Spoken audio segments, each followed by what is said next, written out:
देश प्रदेश में आपका स्वागत है। मैं हूं शाहरुख खान। पश्चिम बंगाल के मुख्यमंत्री ममता बनर्जी की कुर्सी रहेगी या जाएगी, इसका फैसला आज हो जाएगा। सीएम की कुर्सी पर बने रहने के लिए उनका भवानीपुर सीट पर हुए उपचुनाव में जीतना जरूरी है। भवानीपुर के साथ शमशेरगंज और जंगीपुर सीट पर हुए उपचुनाव के लिए वोटों की गिनती भी आज है। भवानीपुर में ममता की टक्कर बीजेपी की उम्मीदवार प्रियंका टिब्रेवाल से है। इस सीट पर जहां टीएमसी ममता के 50,000 से अधिक वोटों से जीतने के दावे कर रही है, वहीं बीजेपी भी जीत के दावे के साथ नतीजों के बाद हिंसा की आशंका जता रही है। भवानीपुर टीएमसी का गढ़ माना जाता है और यहां 57% वोटिंग हुई। बीजेपी और टीएमसी के अलावा इस सीट से वाम मोर्चा के श्री जीव विश्वास को मैदान में उतारा गया था। मतगणना के दौरान सुरक्षा के लिए पश्चिम बंगाल पुलिस के साथ साथ केंद्रीय बलों की 24 कंपनियों को भी तैनात किया है। मनीष कुमार हैं हमारे साथ इस बारे में ज्यादा बात करने के लिए। सीधे उनके पास चलते हैं। मनीष, आपने तो इसको कवर भी किया है। मैं ये जानना चाहता था कि क्या आसान रहने वाला है या फिर जैसा पिछली बार हुआ है उसी तरह से नंदीग्राम की तरह धड़कनें तेज होंगी ममता बनर्जी की? देखिए, जो टीएमसी हो या बीजेपी हो या सीपीएम कैंप हो, एक तरह से सब लोग ये मानकर चल रहे हैं कि चूंकि भवानीपुर सीट पर पिछले 3 विधानसभा चुनाव में 11, 16 और साथ ही साथ अप्रैल मई के जो विधानसभा चुनाव हुए थे, तीनों बार टीएमसी की जीत हुई थी। तो आज का जो चुनावी परिणाम है उस पर सबकी निगाहें 2 कारणों से टिकी हुई है। एक कि जो अप्रैल मई का चुनाव हुआ था सारिक, उसमें 28,000 की मार्जिन से टीएमसी के उम्मीदवार को जीत हासिल हुई थी। तो ममता बनर्जी 28,000 से ज्यादा मतों से ये सीट जीत पाती हैं या नहीं, और वो जीत का मार्जिन क्या होगा, यहाँ पर सबकी जो एक तरह से दिलचस्पी या उत्सुकता है वो इसी चीज को लेकर है कि आखिर जीत होगी। ये एक तरह से तय माना जा रहा है, लेकिन जीत का मार्जिन क्या होगा। अगर 28,000 के से नीचे होता है तो निश्चित रूप से वो आप कह सकते हैं कि एक सेटबैक माना जाएगा। उसके ऊपर होता है तो यही माना जाएगा कि जो चुनाव के बाद में ममता बनर्जी का एक कद बढ़ा है, राजनीतिक कद बढ़ा है, और उसके बाद जो है बीजेपी जिस तरीके से बंगाल में एक तरह से कोलैप्स करती जा रही है, उसी का एक रिफ्लेक्शन इस चुनाव के परिणाम में भी वो एक तरह से आपको देखने को मिल सकता है।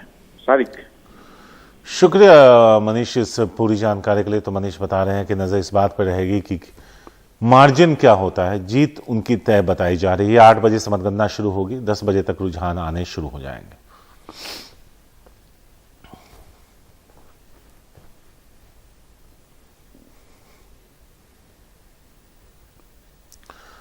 पंजाब और हरियाणा में धान की खरीद आज से आखिरकार शुरू हो जाएगी। हरियाणा के मुख्यमंत्री से मुलाकात के बाद केंद्रीय मंत्री अश्विनी चौबे ने कल यह ऐलान किया। अश्विनी चौबे ने कहा कि हरियाणा ने धान खरीद शुरू करने का भरोसा दिलाया। पंजाब में भी प्रक्रिया जारी है। तो अब आगे बढ़ते हैं। लेकिन इस पर आपको बता दें कि इस मुद्दे को लेकर के काफी प्रदर्शन भी हुआ था और बताया जा रहा था कि धान की खरीद को लेकर जो देरी हो रही है वो सही नहीं है। किसानों ने इसको लेकर नाराजगी भी जताई थी। तो अब फैसला किया गया है कि पंजाब और हरियाणा में आज से धान की खरीद शुरू की जाएगी। करके 11 अक्टूबर ये कर दिया था, लेकिन हम देखते हैं हरियाणा की मंडियों में धान बहुत सा आ चुका है और उसमें प्रोक्योरमेंट के लिए सब किसानों की ओर से भी मांग थी कि इसको जल्दी शुरू किया जाए।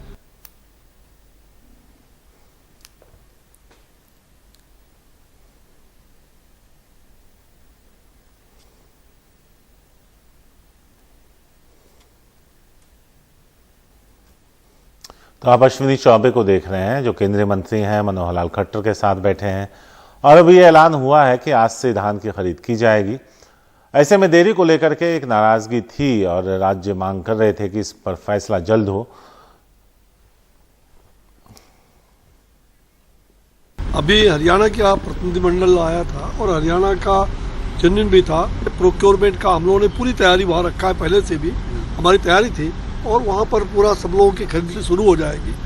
आप जानते हैं कि आदरणीय प्रधानमंत्री जी का किसानों के प्रति जो सब प्रकार से किसानों को कोई दिक्कत ना हो, ये बराबर उनका मार्गदर्शन रहता है और हम लोगों ने वैसी व्यवस्था खड़ी की है। पंजाब में भी खरीदारी तो हो रही है और उसमें कहीं कोई दिक्कत नहीं थी। हरियाणा और पंजाब दोनों जगह हम करने जा रहे हैं। अभी हरियाणा का प्रतिनिधिमंडल आया था और हरियाणा का जेन्युइन भी था।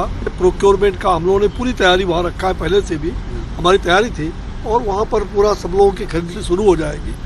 आप जानते हैं कि आदरणीय प्रधानमंत्री जी का किसानों के प्रति जो सब प्रकार से किसानों को कोई दिक्कत ना हो, ये बराबर उनका मार्गदर्शन रहता है। पंजाब कांग्रेस के अध्यक्ष पद से इस्तीफा दे चुके नवजोत सिंह सिद्धू ने ट्वीट कर कहा, पद पर रहूं या ना रहूं, राहुल और प्रियंका गांधी के साथ हमेशा खड़ा रहूंगा। महात्मा गांधी और लाल बहादुर शास्त्री के आदर्शों पर चलता रहूंगा। ये सारी बातें उन्होंने लिखी है।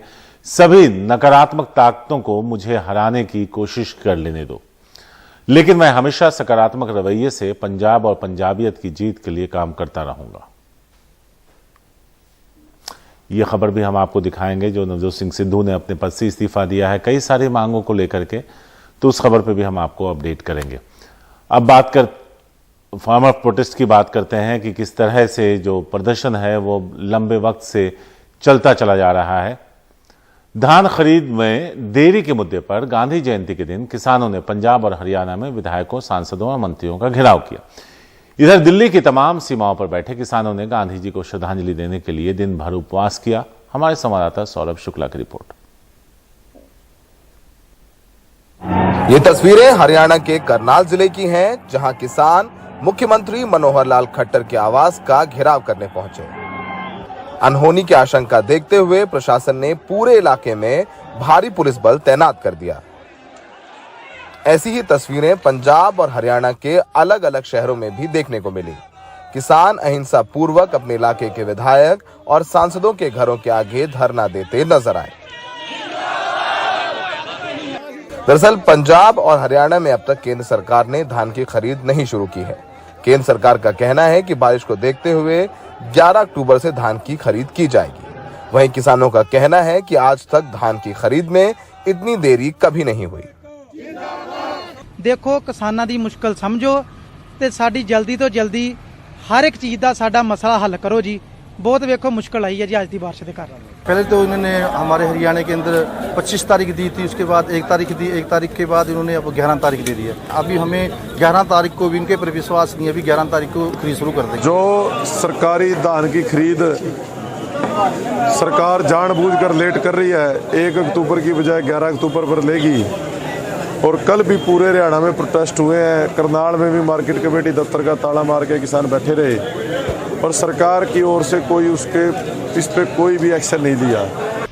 सरकारी खरीद में हो रही देरी और अनाज भंडारण की उचित व्यवस्था न होने के कारण शुक्रवार रात अमृतसर में हुई बारिश की वजह से कई 100 किलो धान भीगकर बर्बाद हो गया। किसानों के जबरदस्त प्रदर्शन को देखते हुए हरियाणा और पंजाब सरकार ने घोषणा की है कि कल यानी रविवार से धान की खरीद शुरू की जाएगी। केंद्रीय मंत्रालय ने, हमारे विभाग ने इसको पोस्टपोन करके 11 अक्टूबर ये कर दिया था, लेकिन हम देखते हैं हरियाणा की मंडियों में धान बहुत सा आ चुका है और उसमें प्रोक्योरमेंट के लिए सब किसानों की ओर से भी मांग थी कि इसको जल्दी शुरू किया जाए। हमने केंद्रीय मंत्रालय से, हमारे अश्विनी चौबे जी से आकर के निवेदन किया कि इसको जल्दी से शुरू किया जाए। तो अभी बैठ करके एक निर्णय ये हुआ है कि कल से विधिवत 3 तारीख से 3 अक्टूबर से और ये प्रोक्योरमेंट जो है वो सब जगह शुरू हो जाएगी। दिल्ली की तमाम सीमाओं पर पिछले 10 महीनों से बैठे किसान गांधी जयंती के मौके पर केंद्र सरकार को संदेश देने के लिए सैकड़ों की तादाद में दिन भर उपवास पर रहे। किसानों का कहना है कि उनका आंदोलन बापू के दिखाए रास्ते पर ऐसे ही चलता रहेगा। वही संदेश आप लोग भी दे रहे हैं आज यहाँ से। उसी पर हम लोग डटे हुए हैं, उसी शांति के मार्ग पर आंदोलन चला रहे हैं। जब तक 3 कानून वापिस और MSP पे कानून नहीं बन जाएगा, ये आंदोलन बापू के सिद्धांतों पर, शास्त्री जी के सिद्धांतों पर, बाबा टिकैत के सिद्धांतों पर चलता है। किसान आंदोलन को लगभग 1 साल होने को है। इसमें अब तक 700 से ज्यादा किसानों की मौत भी हो चुकी है, लेकिन इसके बावजूद कृषि कानूनों को लेकर सरकार और किसानों का प्रतिरोध खत्म होता नजर नहीं आ रहा। इनका संदेश इतना है कि भले ही इनको आतंकवादी कह लीजिए, इनको खालिस्तानी कह लीजिए, पर 100 बात की एक बात है कि वो देश के किसान हैं। और इनका अनुशासन ही ये है जो उन्होंने गांधी जी से सीखा है कि ये 10 महीने से दिल्ली की ठंड, दिल्ली की गर्मी, दिल्ली की बरसात झेलने के बाद भी जय जवान जय किसान के नारे के साथ लाल बहादुर शास्त्री और महात्मा गांधी जी की तस्वीर लेकर के यहीं डटे हैं। सहयोगी प्रेम सिंह के साथ सौरभ शुक्ला, एनडीटीवी इंडिया। पंजाब के पूर्व मुख्यमंत्री कैप्टन अमरिंदर सिंह ने हरीश रावत और रणदीप सुरजेवाला पर हमला किया है, उन पर बरसे हैं। हरीश रावत ने कहा कि 43 विधायकों ने मेरे खिलाफ चिट्ठी लिखी, ये बात उन्होंने कही। अब सुरजेवाला ने कहा कि 79 में से 78 विधायकों ने चिट्ठी लिखी। इससे साफ जाहिर है कि पार्टी सिद्धू की कॉमेडी के रंग में पूरी तरह से रंग चुकी है। 43 विधायकों को मजबूर कर चिट्ठी पर उनके दस्तखत लिए गए। अपनी नाकामी छुपाने के लिए झूठ बोल रहे हैं नेता।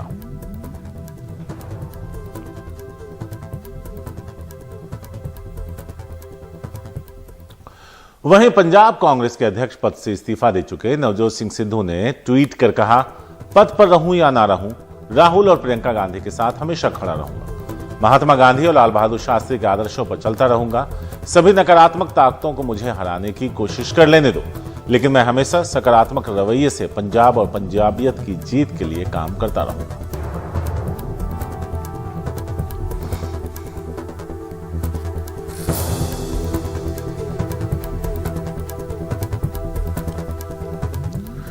छत्तीसगढ़ के मुख्यमंत्री भूपेश बघेल को कांग्रेस ने यूपी विधानसभा चुनाव के लिए पर्यवेक्षक नियुक्त किया। यह ऐलान ऐसे समय में किया गया जब दिल्ली में छत्तीसगढ़ के कई कांग्रेसी विधायक मौजूद हैं। भूपेश बघेल से जब पत्रकारों ने पूछा कि कहीं आपको यह जिम्मेदारी देकर 2.5 साल का फार्मूला तो लागू नहीं किया जा रहा है, उन्होंने कहा, इस तरह की कोई बात नहीं। यहां आपको बता दें कि भूपेश बघेल के खिलाफ कई सारे विधायक अभी दिल्ली में डेरा डाले हुए हैं। इससे पहले भी मांग की गई है। वहां के एक टी सिंहदेव ने कहा कि यह बात हुई थी पहले, ऐसे में अब 2.5 साल पूरा होने को है।